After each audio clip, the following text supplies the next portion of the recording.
I met with a married couple the other day, and we were talking about updating their estate planning documents. So we were going through, at least preliminarily, all of their assets. And of course, as most couples do, some assets were jointly held with right of survivorship, but critically, there were assets held by one of the two that were business interests.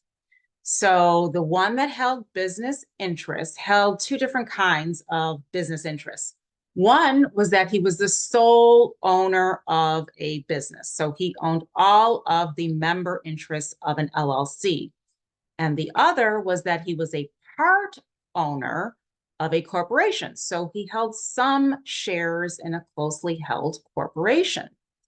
And our conversation largely revolved around asset ownership and what happens upon passing. So I thought it would be good to bring out cups. So I have these cups here. And on the one side, we have two cups. Two cups meaning two people. So for those joint assets with right of survivorship, when one spouse passes, the other is the sole owner. And this is by operation of law. It has nothing to do with a will or probate. But for those assets that the one spouse held in his name alone, when he passes, those assets will go through the probate process. So if he has a will, then the will determine, as long as that will is admitted to probate, the will determine how the assets shall pass. If there is no will, then it will be the laws of the state that will rule how that asset should pass. Now, what was really interesting was that some of those assets, those business assets that one spouse owned, remember I said he had partial ownership in a corporation with other individuals? Once we had this conversation, we all said, what if something happens with those other business owners? What if there's an event of disability during their life? Are they going to need a guardianship proceeding? What happens upon their passing? Do they have a will? What's going on that side? Because that's going to affect this owner. And in turn, that will affect the spouse and everybody else involved.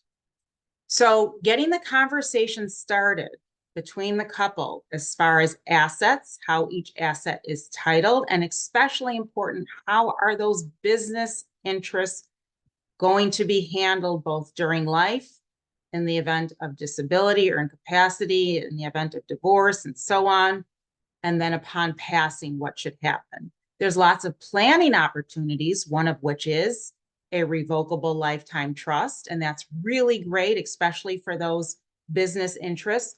But we also need to have a conversation about those other people who are part owner of the business that he is a partial owner of a corporation with.